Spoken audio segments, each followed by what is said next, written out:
This dog went into the bakery and barked at the baker every day, until a man decided to investigate the reason, and when finding out what the dog was hiding, he started crying and was horrorized by the discovery. The day has barely begun, and the city is still lazily waking up. The streets are silent, the early morning fog slowly dissipating as the sun gains space in the sky. The few people walking around walk quickly, protecting themselves from the morning cold. The first establishments lift their steel doors. The smell of fresh coffee begins to escape from some coffee shops, mixing with the aroma of freshly baked bread. On that discreet corner, where time seems to pass more slowly, there is a small bakery, the kind that has existed for so many years and is part of the neighborhood's landscape.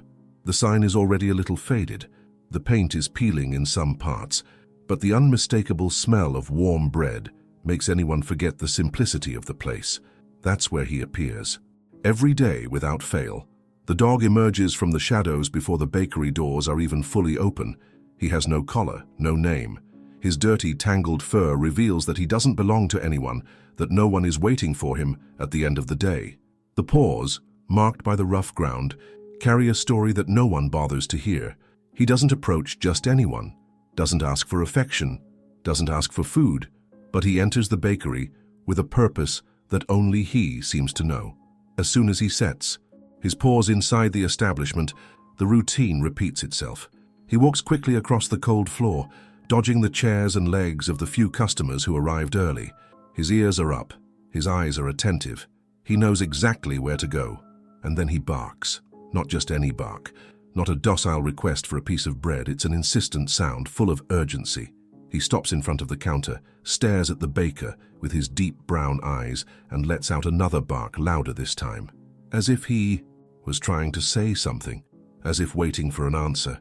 The baker sighs without even looking up. You're used to this scene, that annoying dog that shows up every day, disturbing your morning. He's already tried to shoo him away, he's already ignored him. He's even thrown a cloth in his direction to scare him away, but the dog always comes back.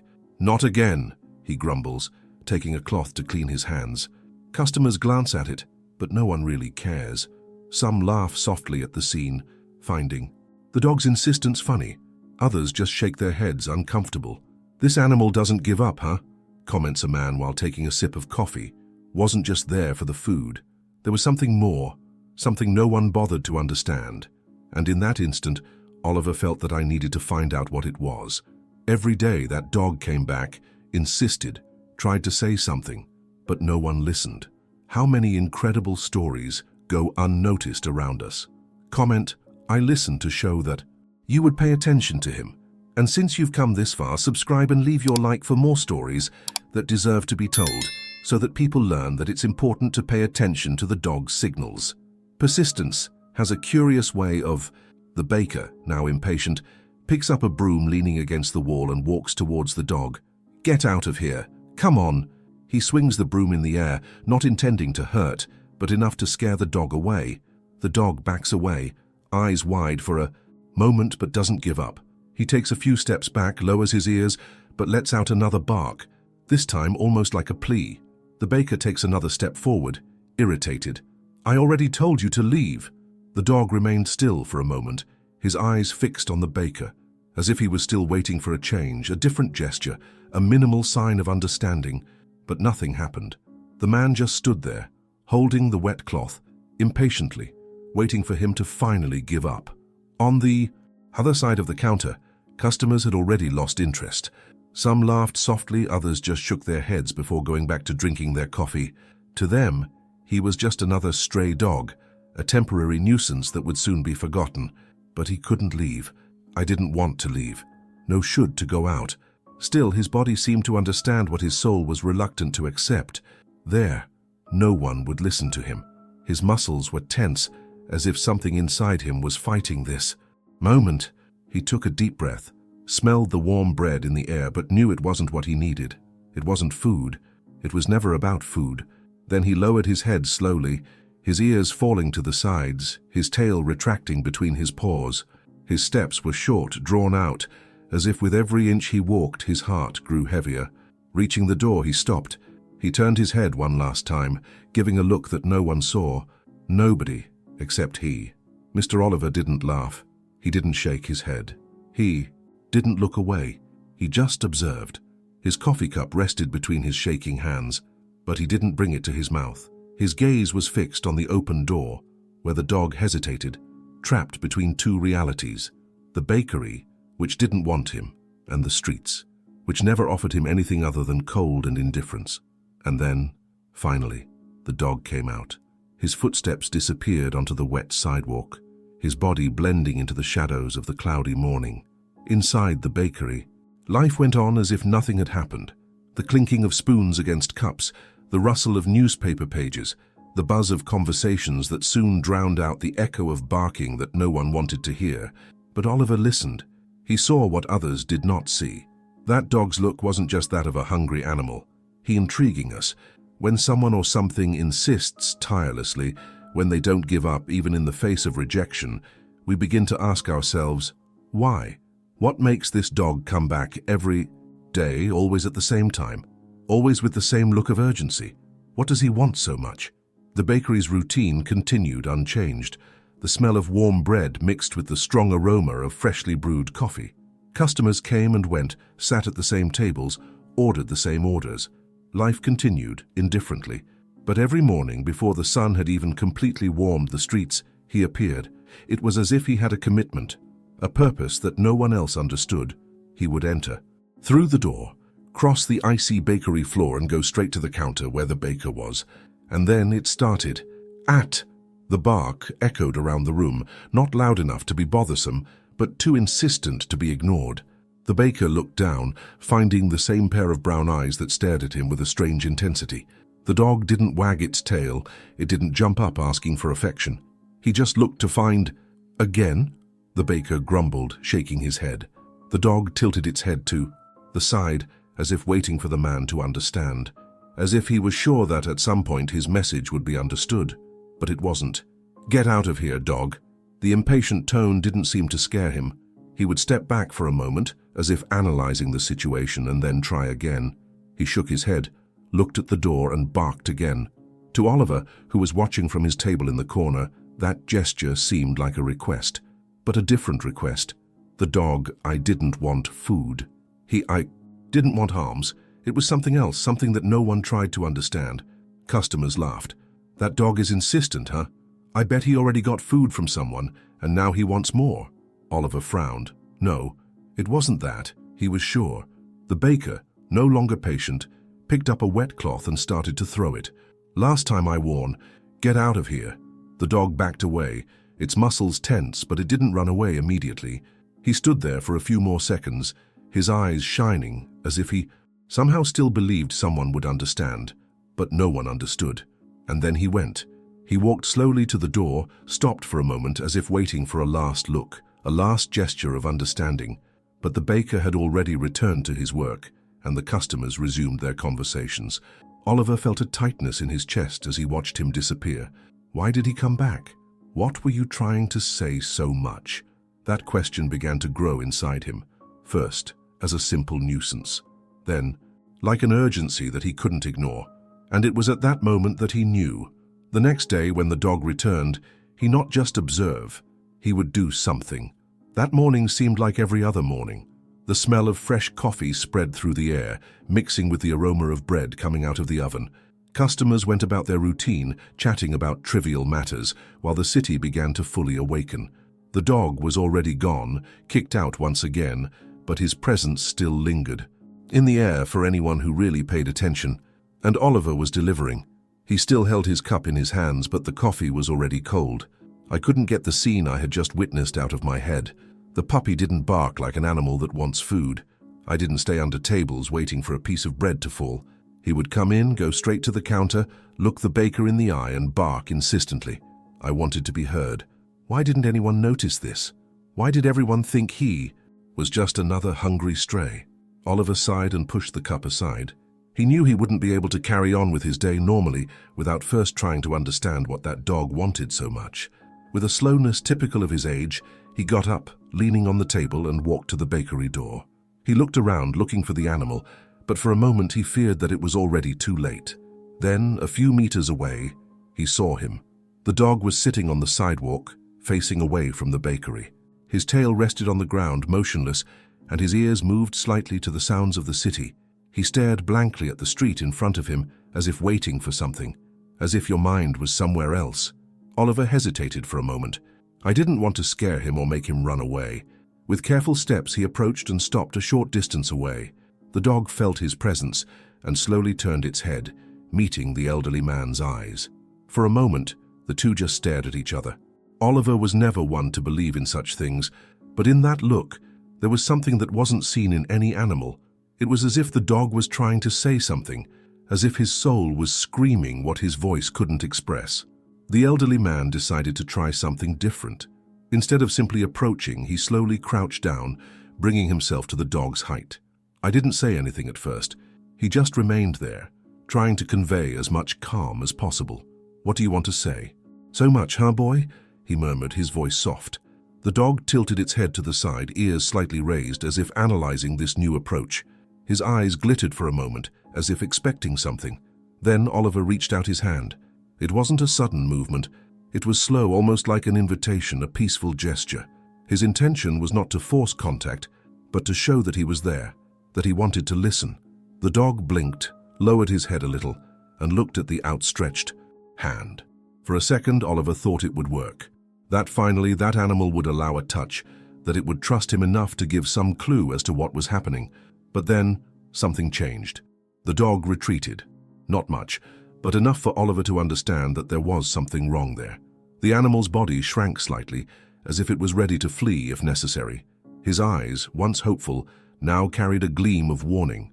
Oliver didn't insist. He just kept his hand where it was, not moving any further. "Okay, I understand," he said, still crouched down. The dog kept his gaze fixed on him for a few more seconds. Then, as if he had decided that that contact couldn't happen yet, he got up, took one last look in Oliver's direction, and walked away, disappearing around the corner. The elderly man stood there, standing still, observing the direction in which he left. Something inside him said that that dog I wasn't just scared of humans.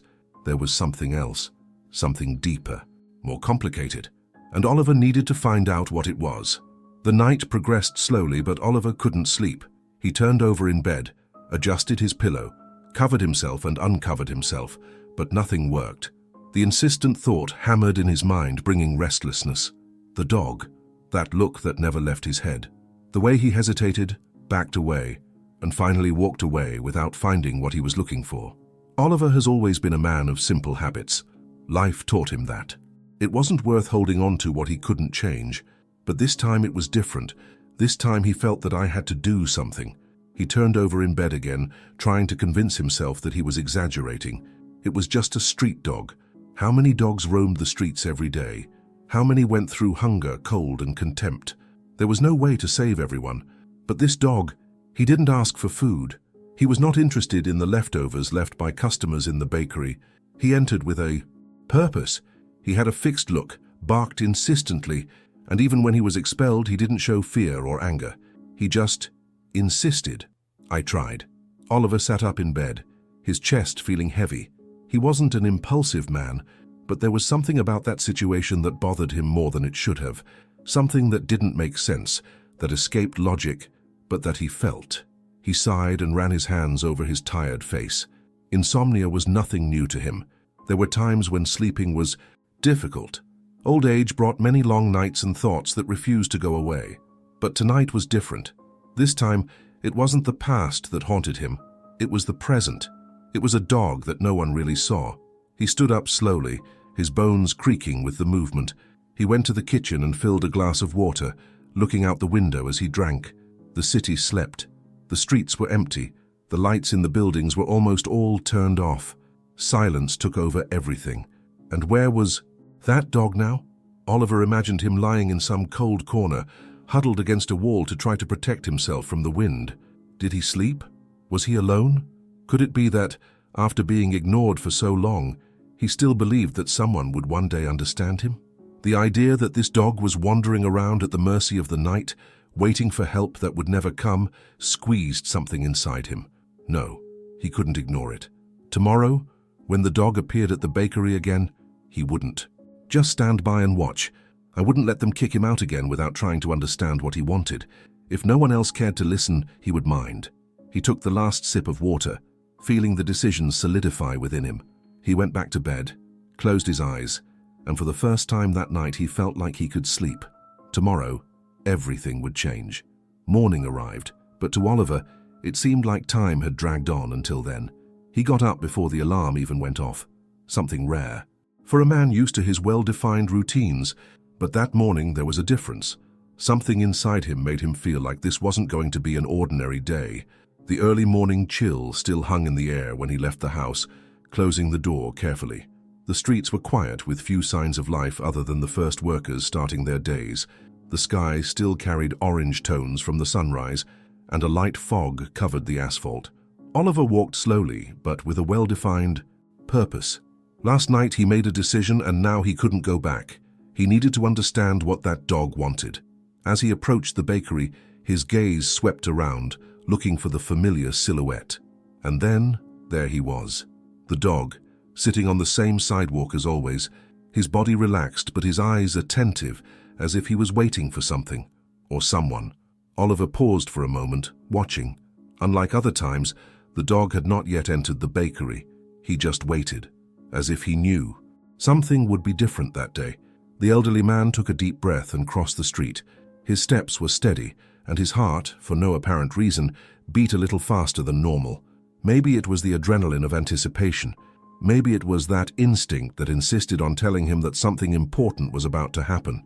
When he got close enough, the dog lifted its ears and turned its face towards him. The two stood there, in an instant, suspended in time, just looking at each other. Oliver noticed that the animal didn't seem as suspicious as the day before. Without hesitation, he took another step. This time he didn't crouch, he didn't try to touch him, he didn't do anything that would make him back away. He just stood there, close enough to demonstrate that he wasn't a threat, but also that he wouldn't ignore him. The dog blinked slowly, as if considering this approach, and then something unexpected happened. Unlike every other time, he did not enter the bakery. Instead, he slowly stood up, shook his head as if preparing for something, and took a step forward. But not in Oliver's direction. In the direction of the street. Oliver frowned, confused. But then the dog did something even stranger. He walked a few meters, stopped and looked back directly to Oliver, as if he was waiting, as if calling. The elderly man felt his stomach tighten. He wants me to follow him. That was it. The dog always wanted to say something, and now he was showing the way. Oliver didn't hesitate. Without even realizing it, his feet began to move. He followed the dog and the dog followed, and in that moment, he knew. I was about to discover the truth. The weather seemed to behave strangely that morning. Oliver felt the cold air against his skin.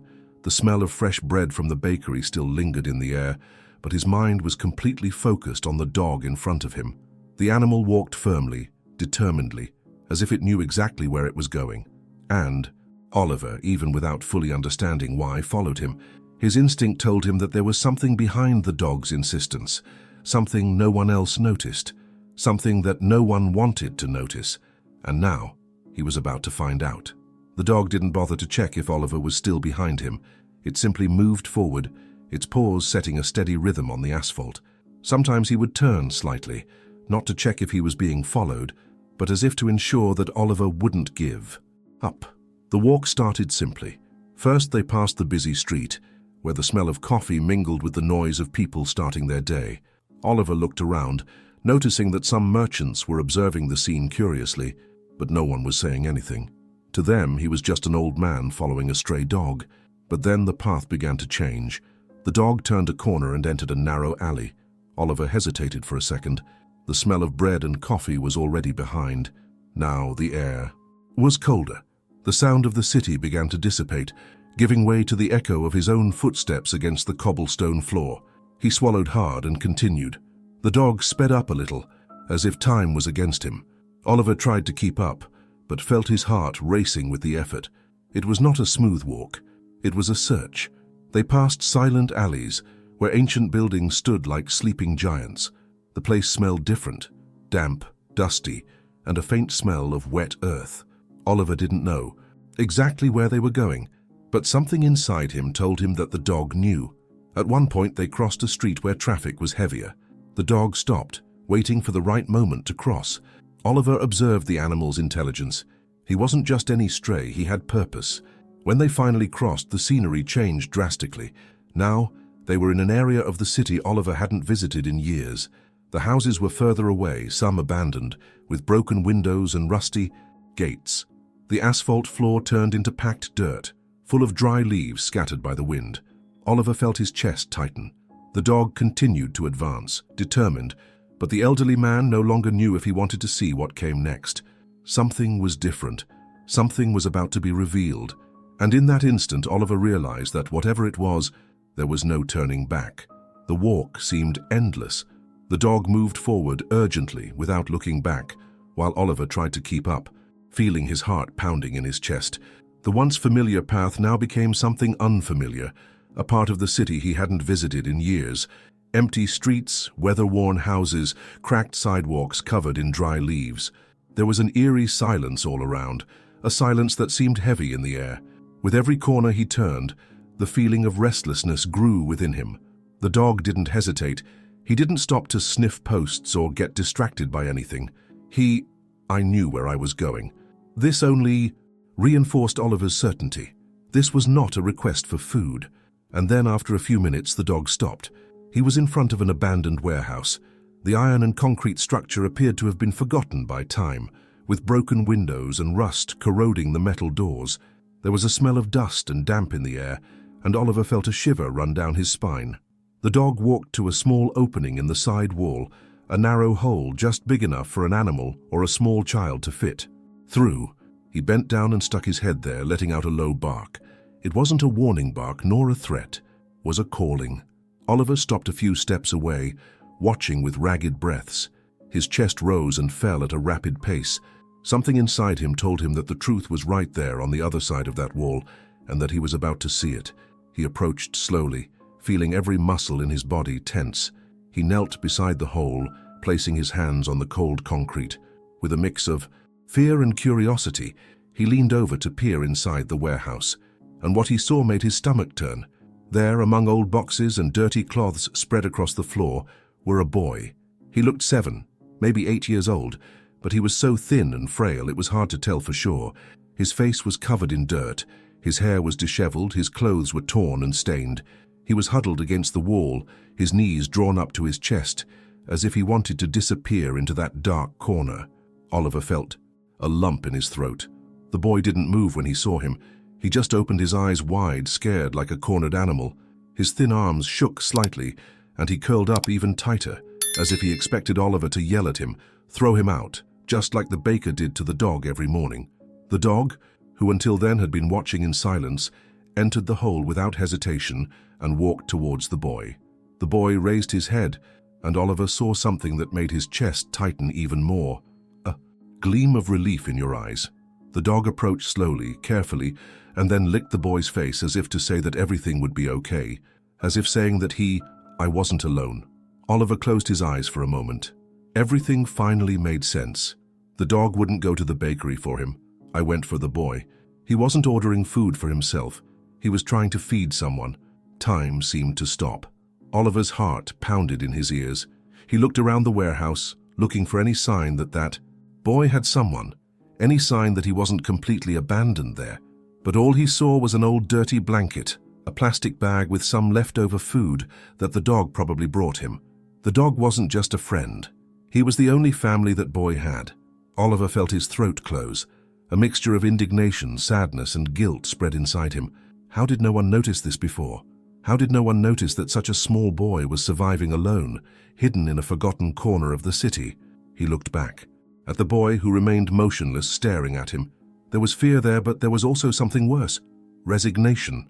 This was not a momentary fear. It was the fear of someone who I expected to be ignored. Oliver couldn't move. His body was frozen, his mind trying to process everything it meant. He always believed that he had seen everything in life, that nothing would surprise him anymore. But there, in that abandoned warehouse, in front of a boy forgotten by the world, and a dog that I fought alone to save him, he realized he was wrong. He knew what he had to do. He took a deep breath, tried to calm his voice, and with all the kindness he could muster, he said, "Hey kid, it's okay. I'm here to help." But the boy didn't respond. He just hugged his knees to his chest and looked away. He didn't believe in promises. And that was what hurt Oliver the most.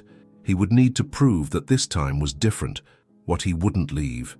For a moment, Oliver felt time stop. His mind tried to follow the truth that was unfolding before his eyes, but his heart already knew.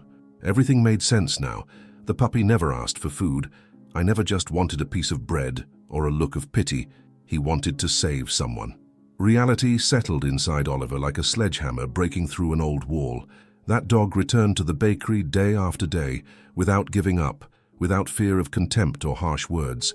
He faced closed doors, was mercilessly shooed away, and yet it returned. He came back because I wasn't alone in the world. He came back because, hidden in that abandoned warehouse, there was a boy, a fragile boy, forgotten by the world, but who I had a friend who never gave up on him. Oliver looked away from the boy cowering in the corner and focused on the dog. Now he saw something that had previously gone unnoticed. The animal's eyes didn't just carry hunger or fear, as he had thought before. They were carrying something bigger. They carried loyalty. It was the look of someone who understands the weight of responsibility, of someone who carries a burden without complaining. That dog, that the city ignored, that people chased away, had a purpose. He was everything that boy had in the world. The elderly man felt his chest tighten. How did he not realize this before? How was it possible that that dog screamed for help for so long and no one stopped to listen? The dog was not just a stray. He had a mission. And even without fully understanding how life led them there, Oliver realized that now he was part of that too.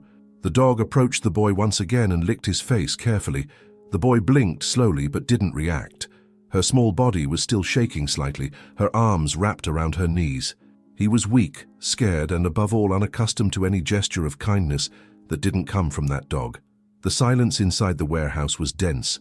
Oliver didn't want to scare him further, so he held still, allowing the dog's presence to be the bridge between them. And that's when the elderly man realized something even more devastating. The dog, it didn't belong to the boy. It was not an animal that once had a home, that was abandoned and that by chance found the company of a child. It was the opposite. He was he who found the boy. He was he who chose to stay, who brought food, who warmed the cold nights, who stood guard when the darkness of the city threatened to swallow everything. And now, after so long trying alone, he found someone who finally heard his cry for help. Oliver swallowed. Something inside him changed forever. There was no longer any doubt. There was no turning back. I wouldn't leave that boy there. And above all, I wouldn't let the dog fight alone for him ever again. The silence inside the warehouse was heavy. Oliver felt the air thick, as if time inside had moved differently than outside. Outside, the city was already awake, with people coming and going, worried about their own problems, living their routines without ever imagining that, in that forgotten corner, a boy and a dog only had each other to survive.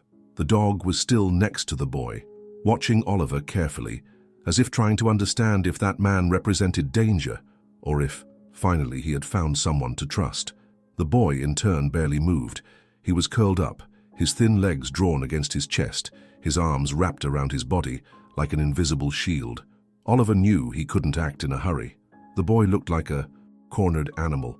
One wrong movement, one word said in the wrong tone, and he could completely shut down, move away, disappear before the elderly man could even help him.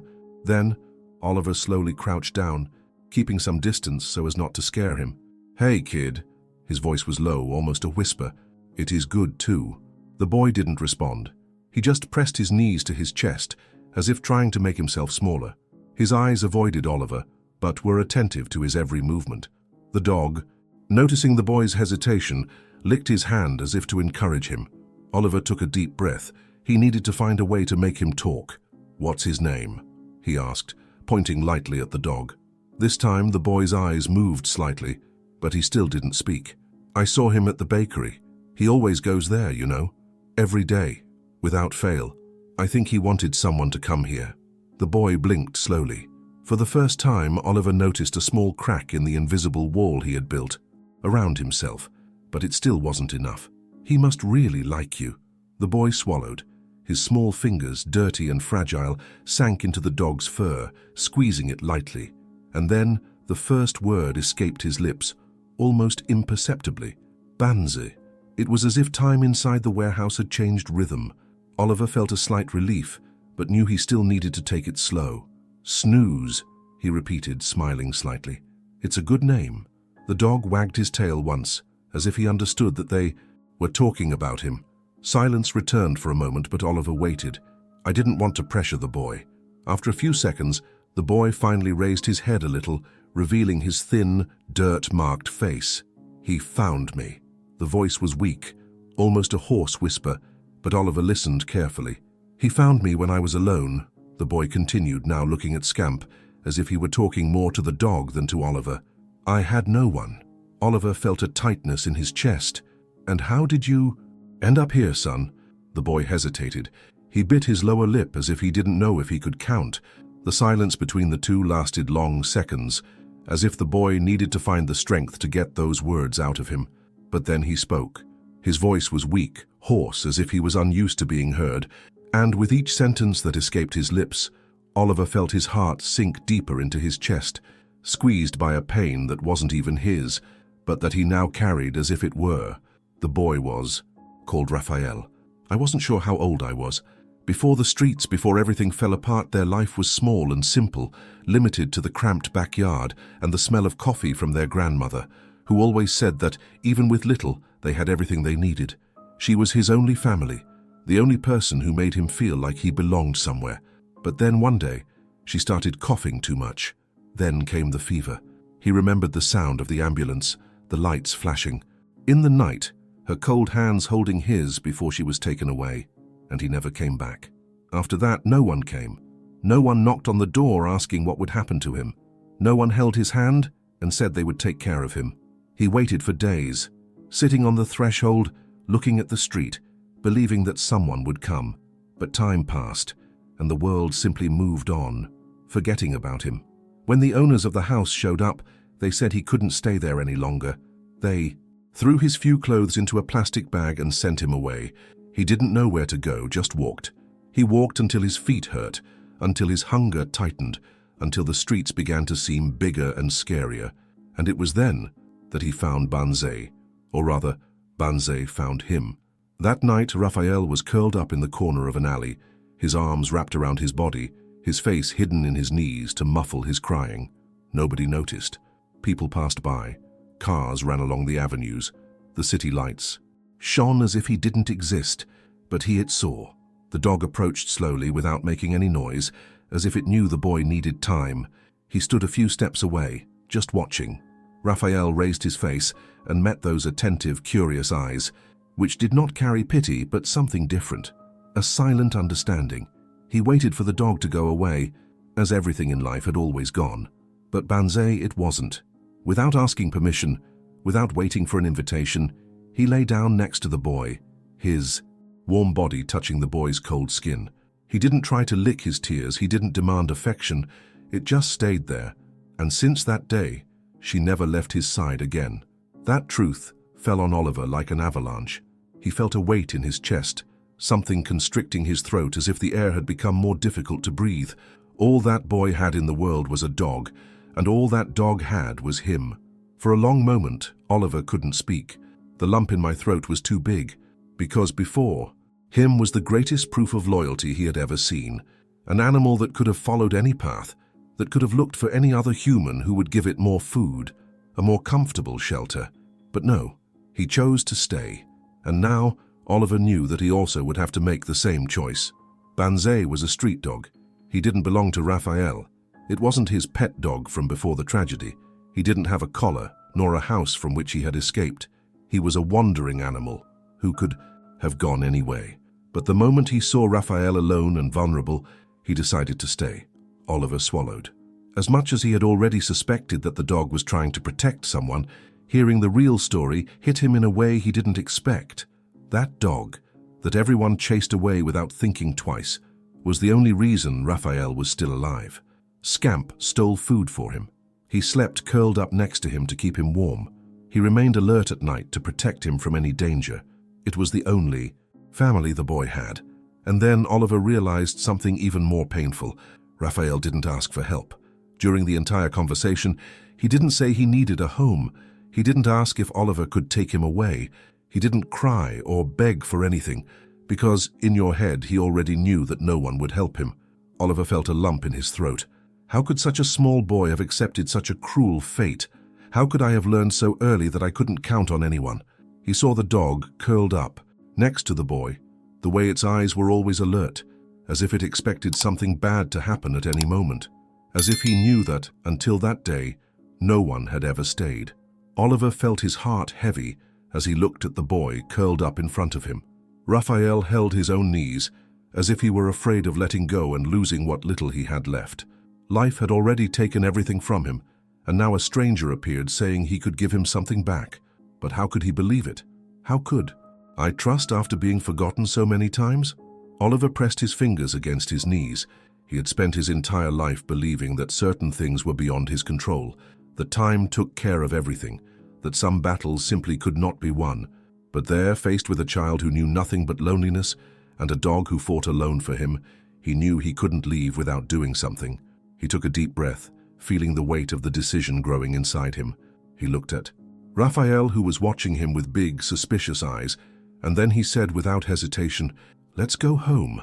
The boy blinked a few times, as if the words didn't make sense right away. What was home, anyway? Was it the hard floor where he slept every night? Were they the shadows of the shed where he hid from the world? What? His voice was small, almost choked. Oliver kept his gaze steady. "You and Banzai?" he repeated. "I can't leave you here." The confusion on the boy's face quickly turned to disbelief. His breathing became shorter, his chest rising and falling with a certain contained desperation. He didn't understand. I couldn't understand. But we live here. Those words hit Oliver in a way he hadn't expected. Raphael believed that. At some point, the boy accepted that living in an abandoned warehouse, surrounded by darkness and hunger, was his destiny. He accepted that no one would come, that this was his place in the world. Oliver's throat tightened. "Not anymore," he replied, and his voice carried an unshakable certainty. "No one deserves to live like this." Raphael didn't say anything. He just lowered his head, eyes lost somewhere on the floor. He wanted to believe, Oliver could see, but I could also see the fear of expecting something and once again having everything ripped away from him. It was then that he looked at Scamp. The dog was there, sitting next to him, his ears pricked up, observing every detail of the scene. It was as if he was waiting for Raphael's decision, as if he knew that this time he wasn't the one who needed to decide. The boy bit his lip, hesitant. The air between them felt heavy, as if the entire universe was waiting for that moment. I don't know." His voice was shaky. Oliver moved a little closer. This time, when he reached out his hand, it wasn't toward the dog, but toward the boy. "I know." It was a promise. And, in that instant, everything changed. Silence reigned in the warehouse. Raphael looked at Banzai once again, and in that look something invisible was said. Something deep, something only the two of them understood. The dog stood firm, as if ready to follow whatever path the boy chose. But this time, Raphael was not alone in deciding. Then, slowly, he nodded. Oliver felt the weight of that small movement. It wasn't just a gesture of acceptance. It was a surrender. He was a boy who spent his entire life thinking that no one would stay, finally allowing himself to believe that perhaps this time it would be different. And in that moment, Oliver knew that 3 lives had changed forever. The way back looked different. Streets that once seemed cold and impersonal now had a new meaning. Oliver walked with firm steps, Raphael at his side, and Banzai following them, attentive as always. The boy was still hesitant, his gaze lost between disbelief and hope, as if he were afraid that it was all just a dream. I had already waited so long for an extended hand, for a chance, that now I didn't know how to react when I received it. The dog, on the other hand, seemed to understand. He walked with his head high, paying attention to every movement, making sure that Raphael was still there, that he wouldn't lose him. For so long, Banzai was the only stable thing in the boy's life. Now something new happened, and even without words, the dog seemed to know that it was important. When they arrived in the city, Oliver wasted no time. He took Raphael to the doctor first. Something. The boy accepted without resistance, but without confidence. His thin and fragile body betrayed the hunger he endured for so long, the cold nights that stiffened his bones, the lack of care that his skin and small hands displayed like silent marks of a stolen childhood. The doctor, a gentleman with calm speech and kind eyes, didn't ask unnecessary questions. He examined Raphael patiently and explained that despite his weakness and malnutrition, he would be fine with the right care. It was the first time that Oliver felt like he was really changing the boy's life, not just with words but with actions. After the boy, it was Banzai's turn. The dog had already been through as many difficulties as Raphael, dirty, with some small cuts healing, and a thinness that showed the price of his loyalty. Oliver took him to a veterinarian who, like Raphael's doctor, looked at the dog with something that bordered on admiration. "This dog has been through a lot," said the veterinarian as he carefully examined Banzai. Oliver just nodded. He knew. Everyone there knew. The dog did not complain about the touches or the exams. He just remained silent, observing everything around him with his intelligent eyes. Raphael didn't leave his side for even a second, and Oliver noticed how the boy discreetly held onto Squiggly's fur, as if he was afraid someone would take him away. But now, nothing and no one could separate them. The following days brought slow but steady changes. Raphael started to eat better, his face slowly gaining color. His eyes, previously always downcast, started to look at Oliver with a little less fear. Banzai, now well-fed and clean, seemed even bigger, his fur becoming shiny again, his posture less tense. But what Oliver didn't expect was how their story would spread. It all started with a comment at the grocery store. Then someone mentioned it at the pharmacy.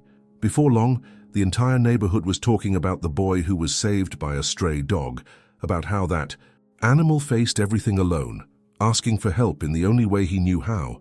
And then, one day, something unexpected happened. The bakery bell jingled as Oliver entered.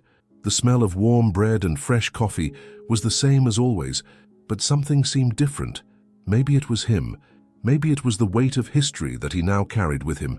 He walked to the counter and sat down, as he did every morning, but this time his presence was greeted with a silence that hadn't existed before. The baker, that same man who had so many times shooed Banzai away without hesitation, was there standing still, holding a dish towel as if he needed something to occupy his hands. I heard about the boy and the dog.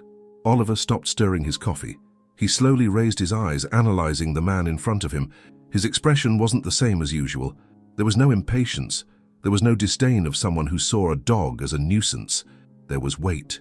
A weight Oliver knew well. The weight of regret. The baker scratched the back of his head, looking away for a moment as if trying to find the right words. "I didn't know," he continued, his voice lower than usual.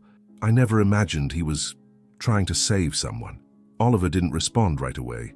He just watched him. He saw the shoulders slightly bowed, the breathing deeper than normal, as if each word required effort.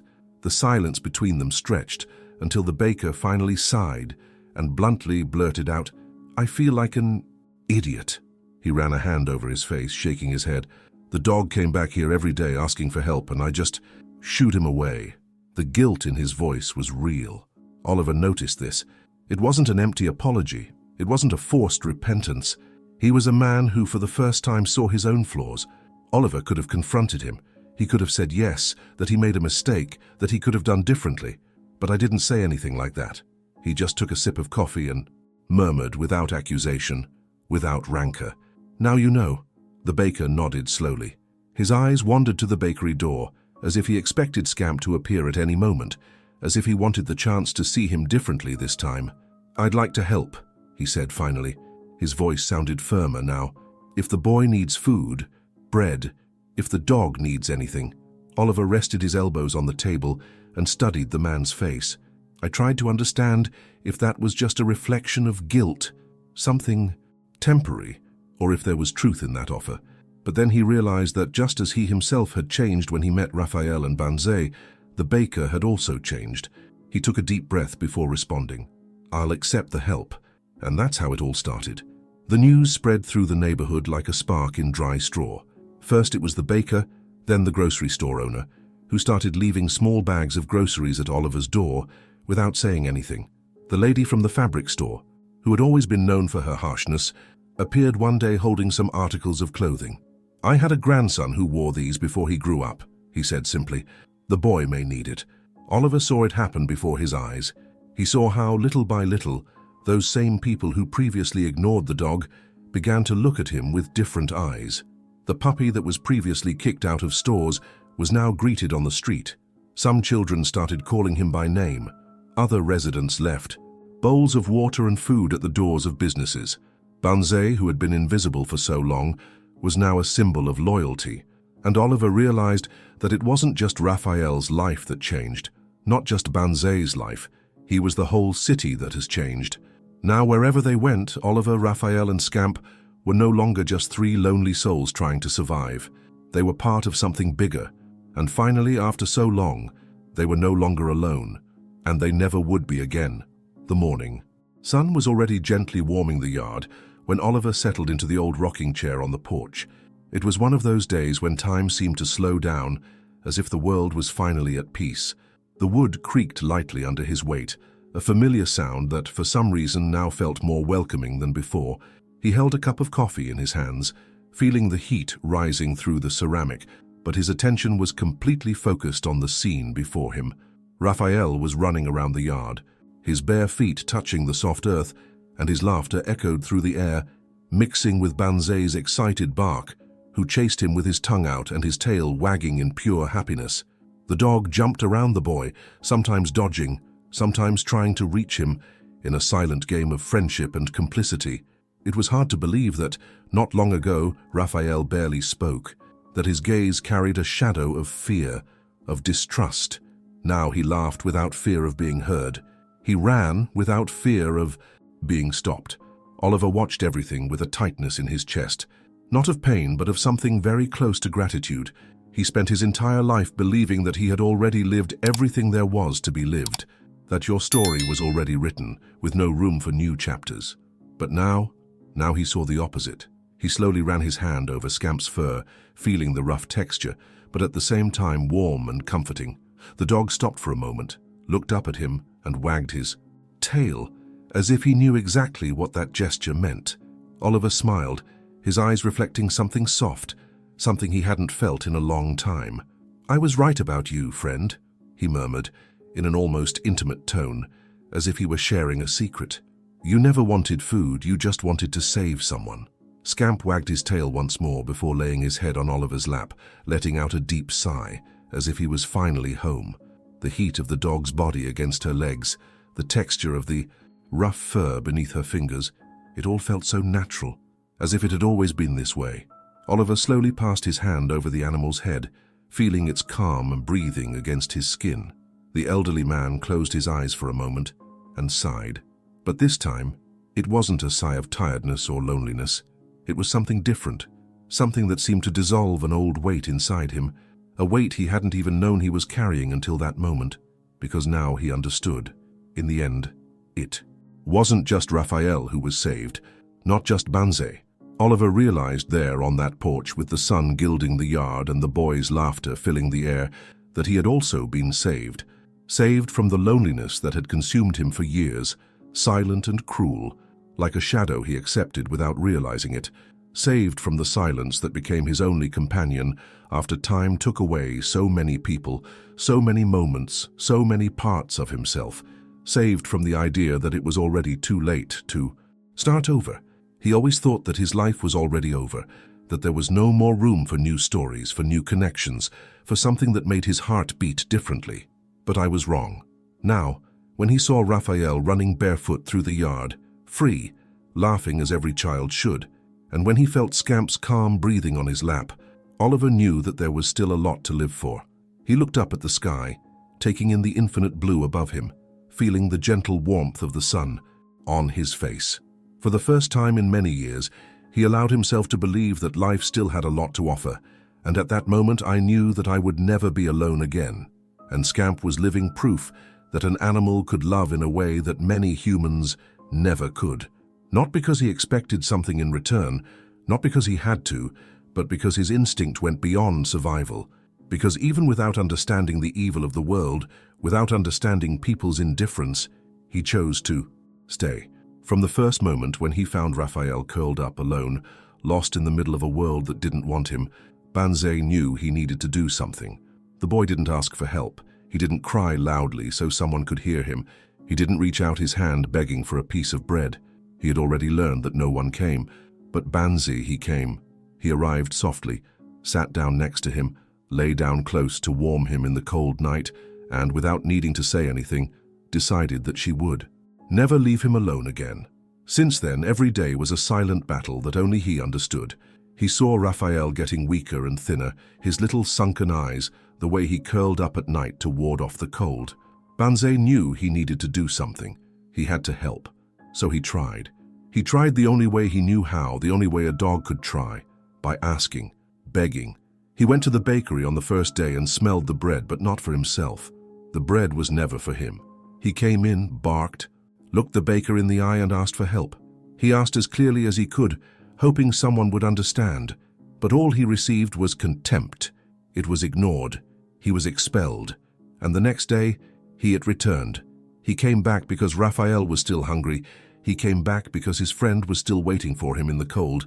He came back because couldn't give up. And it didn't matter how many times they chased him away, how many times they looked at him with disgust, how many times they threw water to scare him away. He always came back. He didn't understand why people were like this. Why did they look at him and see just a nuisance? He didn't want anything for himself. He just wanted to save someone. But the world doesn't listen to those who don't have a voice. He tried for days, weeks, maybe months. Maybe at some point you felt afraid that you would never make it. But even so, he never left Raphael alone. And now, there, lying on Oliver's lap, feeling those gentle, aged hands stroking his dirty fur, Slapstick could finally rest. Finally, someone had heard him. Finally, your effort, it was worth it, because the boy he protected so much was now safe, and so does he. And for the first time since he began his mission, Banzai Farmai didn't have to go back to the bakery the next day. Some stories change the way we see the world. Banzai's loyalty showed that true love persists, even when no one else believes it. And if this story touched you, imagine what awaits you next. Even stronger moments, stories that it needs to hear. Comment loyalty. Sign up now and leave your like so that more people can see this beautiful story and learn to pay attention to the signs that dogs give. See you in the next video.